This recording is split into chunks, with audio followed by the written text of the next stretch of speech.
Yo everyone, and welcome back to my channel. So today I'm going to be doing a video for you guys, doing a battle of the sunscreens. The exact same brand, Garnier, Ambre, Solaire. This is the Anti-Dryness Super UV Protection Cream with Glycerin, SPF 50 plus.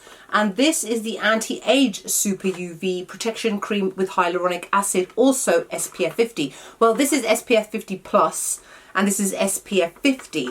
Now, this is the one that was sold out everywhere in the UK because Caroline Hirons, who is a skincare person, said that this was amazing. The fact that it was only £6 again made it so affordable. The internet went crazy and it sold out. I was actually able to get my hands on it in Lakeside, I think it was. I was out with one of my friends, and I also picked up this one, which is the hyaluronic acid one. And I wanted to see, okay, so what's the hype? Is this one really that great?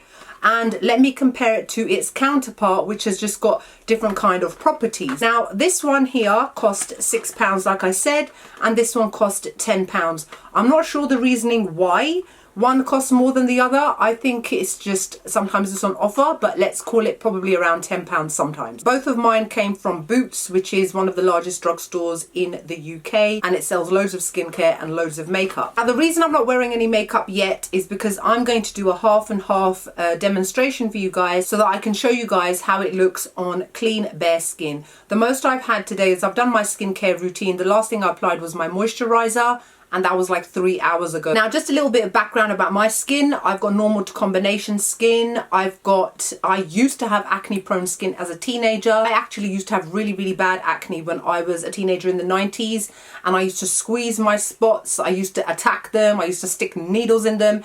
Everything you shouldn't do to your skin, I did. And as a result of that, I have now got pitted scars on my face. However, I use a derma roller every 6 weeks, which has done wonders for my skin.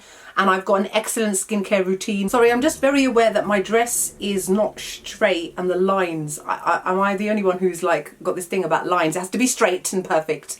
I'm a control freak, I'm a Virgo. So yeah, as I was saying, my skincare regime has accelerated definitely over the past 2 years after I discovered the amazingness, which is Korean skincare, after I visited Korea. And I never really used to use sunscreen as much as I have done over the past 2 years, and as a result of that, my skin colour has also changed. Any sun damage I had has pretty much almost completely gone. And when it comes to sunscreens, I have invested in loads. But the problem is, especially in the UK, and I'm not sure how it is in other countries, it's very difficult to get your hands on decent sunscreen, especially if you are a melanated individual. Now, even though I use a lot of Japanese and Korean sunscreen, I know that it's not as easy to get a hold of in places like the UK unless you're willing to purchase from abroad, which is what I generally do. And any Korean sunscreen which is available in the UK and maybe the US, etc., is normally priced and marked up a lot higher than what you would pay in those countries. So that's the reason why I've decided to find these two, which are, in my opinion, the best in the drugstore at the moment in the UK in terms of affordability and in terms of accessibility for all as well. So first off, let's talk about this one here and the packaging. Actually, the packaging is different. And what I've discovered is that, and they've actually put it on the box, that this is our first generation of tubes integrating cardboard. When you feel it, it feels like really thick, like paper, like you could probably rip it in half. But what they've actually done is that they have done an innovative mix of cardboard and plastic, so it's very easy to recycle. So that is obviously a very big tick in terms of the environment, and both of them, by the way, are like that. The only difference between the two is just the colouring slightly. The branding is pretty much exactly the same. Right, so let's first start off with the Anti-Age Super UV. So again, you can see it's just a nice simple little plastic stroke cardboard tube. Then you open it up and let's squeeze that out. Ugh. As you can see, it is very white, and it's not too runny at all. I'm used to a lot more runnier and gel type textures in Korean skincare, but this is definitely more like a lotion. So you will just start to blend it in. Obviously it's very different when you do it on your face. And as you blend it in, where's the whiteness? There is none. And then this is the kind of texture that it leaves behind. It leaves no residue behind. I would definitely say that this feels a lot more like a moisturizer than your typical Korean kind of runny, more liquidy textured sunscreen, but it does blend in really nicely. And now this is the next one. This is the Anti-Dryness Super UV with glycerin. Exactly the same kind of tube. I'm using my other hand now. Oh, I think I put on a little bit too much. Again, very, very similar in consistency. You can see it's not really running. It's trying to, but that's because I applied quite a bit. And then again, start to blend it in. Now, one thing I would say about this one is, okay, yes, I have maybe applied a bit more, but this one, the whiteness takes a lot longer to rub in. Look, you can see the difference between my arm and my hand. So this one takes longer. I would say that the consistency is slightly thicker, which is why it's taking longer to absorb and go into my hand. And now you can see that it's all blended in. There is no white cast. However, you can see the light bouncing off of this, right? This one has definitely got a slightly greasier texture and a slightly more of a film over the skin. And because of the way that it's created, it will take a little bit longer to absorb into your skin as well. All right, so what we're going to do is let me do this side, because that's the hand that I did it with, and apply the anti-age one on that side and do the anti-dryness one on the other side. All right, as you would normally do the 2-finger rule, which is 2 fingers worth of sunscreen to apply to your face is the correct amount. Let's do 1 finger of this and then 1 finger of the other. For argument's sake, I'll do my middle finger because it's the longest one. All right, so this one is the anti-age one. All right, my face is going red. Ugh, making a mess. Face is going red because I feel really hot. Oh my God, I'm making such a mess. Yeah. Oh, it's dripping. It's trying to drip. I look gross. Look at the state of me. So now I'm just going to blend it in. Don't forget your eyes as well.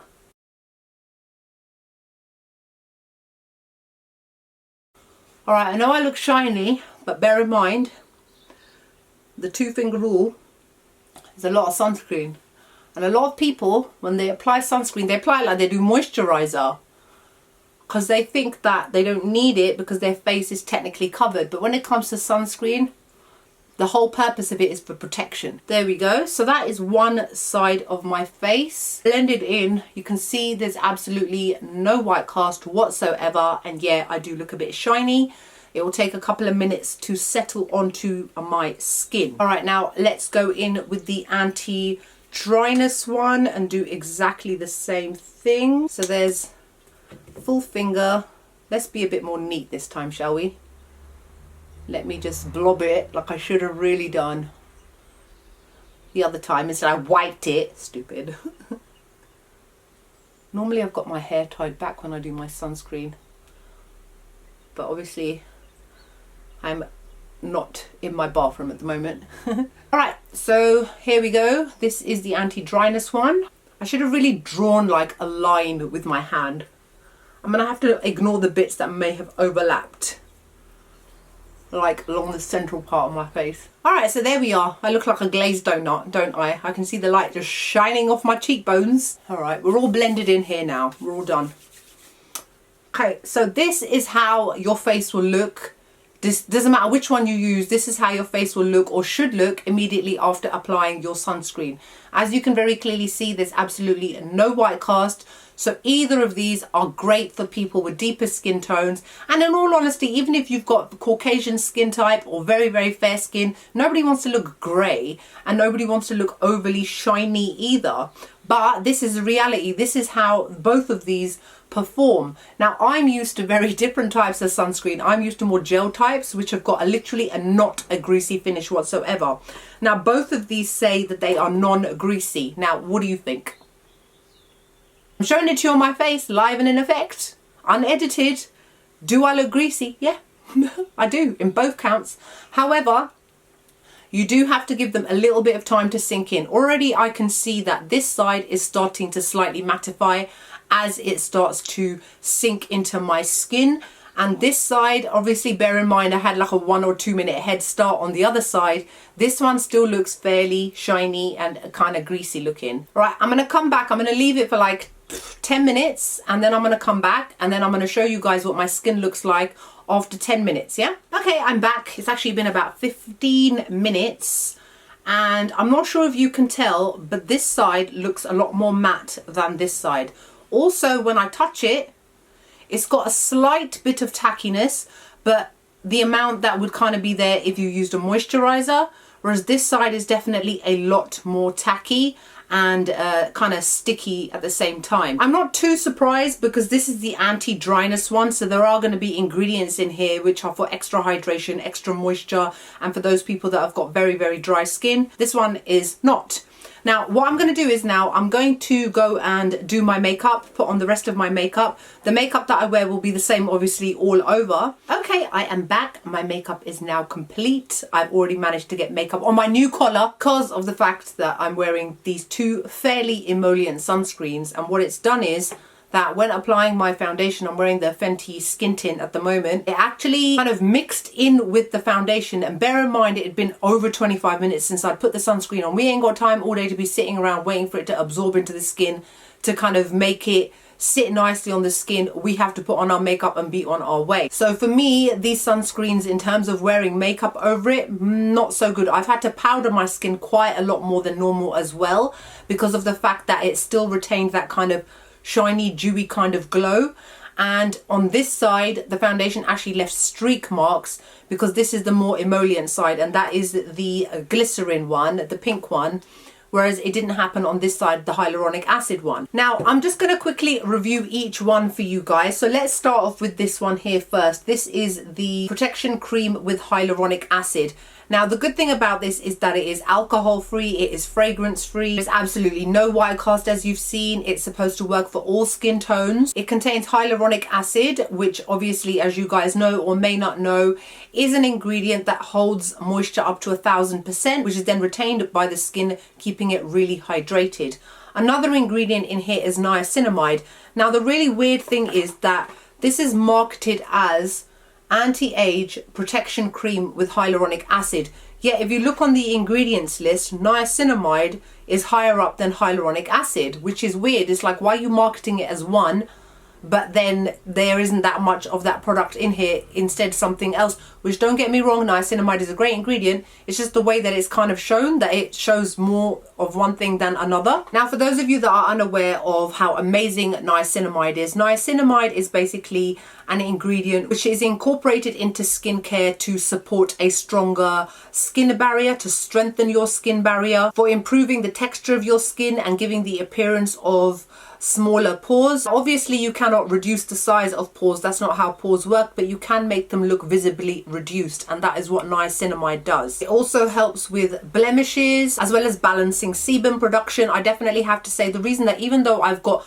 typically normal to combination skin, I've definitely gone more towards normal because of the fact that I use a lot of niacinamide within my routine. It controls the sebum levels in my skin and therefore mattifies my skin a lot more. Niacinamide also helps with dullness, and it also helps with softening out fine lines and wrinkles. And one of the main selling points in here, as well as it says on the box, is that it visibly reduces wrinkles by up to 22%. Now, I cannot disprove whether or not this does visibly reduce wrinkles by up to 20%, 22%, because I don't have any wrinkles and I don't have any fine lines. And it also contains glycerin, and glycerin is actually the third ingredient. Glycerin is a great ingredient when you see it in your skincare if you're unsure of what it is. It is basically, it acts as a humectant, which allows your skin to retain moisture. It's an emollient that is there to refresh your skin, to relieve dryness, and to soften the skin. I've also noticed with this that if I use this with Western skincare, it can pill up. And for those of you that don't know what pilling up is like, the little balls that happen when you've applied layers upon layers of various different products, and even though you've let them settle and absorb into the skin, they still kind of peel and flake off when you rub your skin with sunscreen or moisturizer afterwards. Let me just read to you what they've actually written on the box. It says that it's developed for the face and delicate eye contour area. Our anti-age super UV protection cream reduces the appearance of wrinkles by up to 22%, as well as reducing the appearance of dark spots. spots. This formula contains hyaluronic acid and niacinamide and leaves skin looking hydrated, smooth and feeling firmer whilst also protected. Our formula is instantly absorbed, and does not leave a greasy finish on the skin, non-comedogenic, suitable for daily use. Now, I cannot agree with the whole greasy claim. Now, if you were to use it the way that I showed you on my hand, which was a minimal amount, it definitely feels nice and velvety soft, and it does not feel greasy at all. However, you saw how it was when I applied it to my face, and the way that I applied it to my face is the amount that you are supposed to use when it comes to sunscreen. Now, if you're going to apply it to your face like Gwyneth Paltrow and go tap, tap, tap, obviously you're only going to be putting a tiny little bit on your face, and it's not really protecting your skin the way it's supposed to. And of course, you won't have any greasiness because you've barely put any product on your skin. So I would actually say that yes, this is kind of greasy, but I would say that the other one is greasier. It definitely has a moisturizer kind of feel to it. And I also have to say that yes, it is SPF 50 and it has got large amounts of chemical ingredients in here. It is a chemical sunscreen, as is the other one. But the one thing I also have to say is that it says that it has got PA quadruple plus, and it is put under the superior category. For those of you that don't know, SPF is there to protect your skin against UVB rays, and the UVA rating, which is the PA rated system, is there to protect your skin against UVA rays. This one has got a higher protection in regards to UVA rays than the other one, which I'll get into in a minute. This also contains mild amounts of antioxidants, so that's great for pollution and irritants in the environment. And it is also fragrance free and contains no kind of essential oils that can potentially irritate your skin as well. And just to say, if I touch my skin like this, it feels hydrated, it doesn't feel sticky, and it doesn't feel tacky. This side does a little bit more than this side. And I've had to powder this side a lot more. This is the anti-dryness one, protection cream with glycerin. Now this one is called anti-dryness because obviously it is specifically targeted towards people that have got very, very dry skin, mature skin, and that sort of thing. Whereas this one is not. Despite the fact that I would say that even if you've got dry skin and you've got mature skin, I would say you can still use this.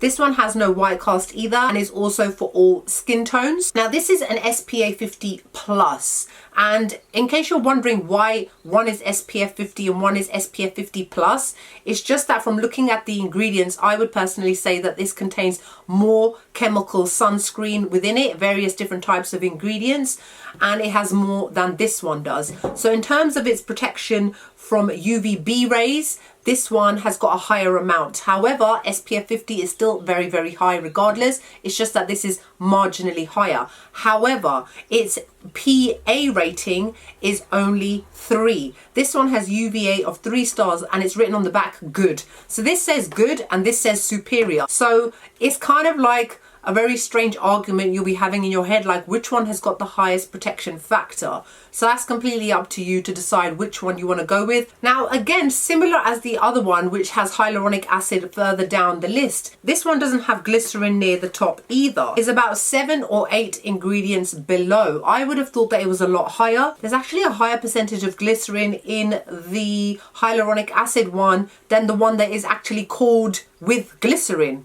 How weird is that? I thought glycerin was the main selling point of this, but weird. But I've already told you what glycerin does. So again, it's great at keeping your skin moisturized and hydrated. Now, I do have to say, and I'm sorry, I've written it down just to remind myself of names and things like that. Now, the third ingredient which is in here is called isopropyl palmitate. And that is an ingredient which is known for clogging pores if the concentration of the isopropyl thing is quite high. This is the third ingredient. Now what can happen is, and it is a potential thing that could happen, obviously I don't know the exact percentage, but the fact that it's the third ingredient down makes me think that it's quite high. It's known for clogging pores, causing white and blackheads, as well as acne on the skin as well, unless it's diluted enough, as it is a moisturizer that helps to retain moisture in the skin. Hopefully this isn't one that causes that. I can't say, I've not used it for long enough, but that's just something that I wanted you guys to be made aware of long term. There's also alcohol in this.